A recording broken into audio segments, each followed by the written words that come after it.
নিয়ে ওনার একটু ক্ষোভ ছিল। দেখেন, এখানে আমি চুপচাপ শুনছি। এখন শম্ভুদা তো মনে করেন তার প্রতিপক্ষ কোনো কথা বললে উল্টাপাল্টা হয়, উনি সে কথাটা ব্যবহার করে, শব্দটা ব্যবহার করে ফেলেন। এখন উনি উনার অ্যাডভোকেটে কারের দণ্ড, কারের সাজা, এটা নিয়ে তো আমরা কোনো আমাদের মাথা ব্যথা নাই। উনি উনার দণ্ড নিয়ে বসে থাকুক, উনি উনার সাজা নিয়ে বসে থাকুক, উনি কে দণ্ডিত হয়েছে না হয়েছে, কে কোথায় কি করতেছে, আসবে না আসবে, এটা উনি নিয়ে কল্পনা করুক। আমরা রাজনীতি করি দেশের জন্য, জনগণের জন্য, কল্যাণের জন্য। আমরা রাজনীতি করি কে কোথায় আছে, সরকার এসে আমাদেরকে দণ্ড দিবেই। অতীতে বহু বহু রাজা বাদশাদেরকে জীবনভর জেল হাজতে ভরে রাখছে। সরকার যারা ক্ষমতায় ছিল তারা এসে এমন অনেক বড় বড় নেতাদেরকে সারা জীবন জেলে ভরে রাখছে।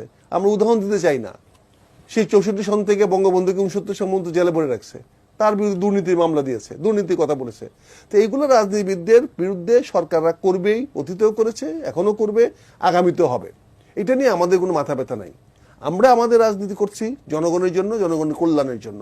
আজকে আপনি আপনার রাজনীতি করেন, আপনার সঙ্গে কথা বলতে গেলে আপনারা হয়তো আমাদেরকে এমনভাবে আক্রমণ করে বসবেন, সেটা প্রতিক্রিয়া দেখাতে গেলে আমাদেরকে তখন অন্য ভাষায় কথা বলতে হবে। আমরা সেটা বলতে চাই না। আমরা রাজনীতি করি, আমরা উকিলের ওই শম্ভু ভাই আদারওয়াইজ দিবেন না, আমরা আইন বেচে খাই না। ব্যক্তিগতভাবে নিবেন না, আপনি ঘুরাই ঘুরে আইনে যান গা। ওই মক্কেল সকালবেলা এসে বললে, মাল দিয়ে গেলে বলে যে কে জিতে দেবা, সন্ধ্যার সময় দেওয়া যায় গেলে হ্যাঁ আজকে জজ সাহেবের মুড ভালো ছিল না, বুঝছেন না? তো আইনের বুদ্ধি আমাদের দিয়েন না। এটা হলো আপনার পেশা, আপনি 2টা পয়সা কামাই করতে পারবেন, এটার মাধ্যমে আপনি দেন। আমরা রাজনীতি করি, আমরা অপরাধী না। সরকার অপরাধী বলতে পারে আমাদেরকে, আমরা রাজনীতি করি। আমরা এই দেশকে জনগণের কল্যাণে যেভাবে করা দরকার সেভাবে করব। আপনারা দেশের কি করতেছেন, আজকে বলতেছেন দুদক আমার কাজ টাকা কনফিউজ করতে পারে, আপনার প্রতিটা টাকা আজকে দুর্নীতির মধ্যে অর্জিত। সারা বিশ্ব বলতেছে যে এক একটা জিনিসের দাম কিভাবে আপনি নিয়ে গেছেন। আমরা সেই কথা বলতে চাই না, আজকে সেই কথা বলতে আসছিলাম না। আজকে উনি বলছেন যে খালেদা জিয়া রাজনীতি করতে পারবেন কি পারবেন না। এখন আপনারাই বলেন করতে পারবে, আবার আপনারাই বলেন করতে পারবেন না।